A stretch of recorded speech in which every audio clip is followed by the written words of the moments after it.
Today I'm going to introduce you to another foundational concept of core balance training, the 10% rule. And we're going to practice applying this rule to a little bit of movement, which we add to the back anchor. First, I want to dive deep into what this rule means. We're going to look at it from two perspectives. One, the perspective of healing your back. There's a lot of people that find their way to this program who are all or nothing type people. And the all or nothing approach is when you perform every exercise at a high intensity with the idea that more effort equals more benefit. But this often leads to setbacks, and it also doesn't translate well to everyday life, where we're usually operating at a lower intensity. This is the majority of our lives and when most back pain is occurring. So instead, what we want to do is train with the principle of specificity in mind. This is training for what you're actually going to be doing. And training at a lower intensity is more similar to what you're doing in your everyday life, and it also allows you to better tune into your body and feel the core connection that we're after. The second perspective that explains the importance of this 10% rule has to do with your anatomy and biomechanics, which is the way that your body moves. Your body has multiple layers of muscles, and as you go deeper into the inner layers of your muscles, the muscles have a different job, which is to stabilize your body. And as you go more superficial to the surface layer muscles, these muscles are designed to move your body. They are the power muscles. And as you may already know, in this program, we're targeting the deep muscles. The deep muscles don't need to have a lot of strength in them to do their job. What they need is endurance, because we need our stability muscles to support our spine all day long. So we're not looking for impulsive movements that last for only a couple seconds. We're looking for something that I call connection.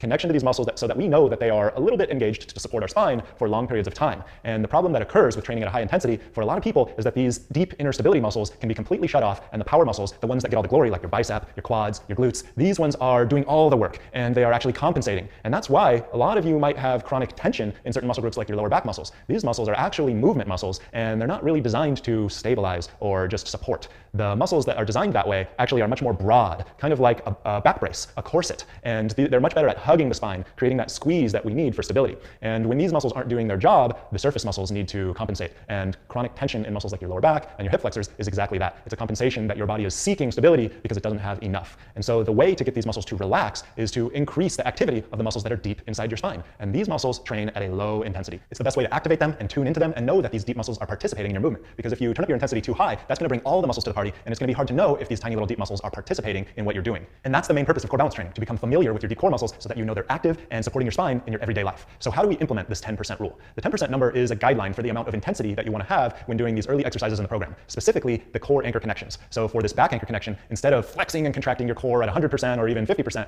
turn down the intensity and try and use the deeper muscles to perform the same motion. You're not going to get nearly as much movement or as much of a response from your body, but what you are going to get is a lot more awareness about what these deep muscles are capable of, and also the ability to sustain this engagement and connection for a much longer time, because 10% is a much more sustainable amount of effort to have endurance with. And that's really what we're going for. Instead of strength, we want endurance. Like I said, this 10% rule applies most to your core anchor connections, or your core engagement, which is most relevant early on in this program. And as you get into the functional movements in phase 2, you're going to want to ramp up your intensity to match the demand of the movement. Matching the demand is really your best guide. And so that means if you're just sitting or standing casually, you're going to want to keep it down at a low intensity, because those go on for a long time and they're not very high intensity activities. This brings me to another point. There may be times when you want to drop your intensity even lower than 10%. Maybe you're having pain or discomfort with the back anchor push away, and you can benefit from dropping down to 2 or even 1%. What this will do is it will allow you to get the benefits of the exercise and get an even more intimate familiarity with this core connection at a low level, which is very beneficial without the con of pain or inflammation from the exercise. And so remember, the goal is not to build strength, and going high intensity, impulsive movements is not the goal for training for everyday life. And as you do start to ramp up your intensity, just make sure that your deep core muscles are still participating, so that if you jump up to 100%, they don't just shut off and let the big power muscles take over. That's why we want to ramp up our intensity in this approach. So today I want you to practice this 10% rule by applying it to your back anchor connection that you learned yesterday. I want you to practice at about a 10% intensity level of core engagement while you're maintaining that back anchor connection to the floor.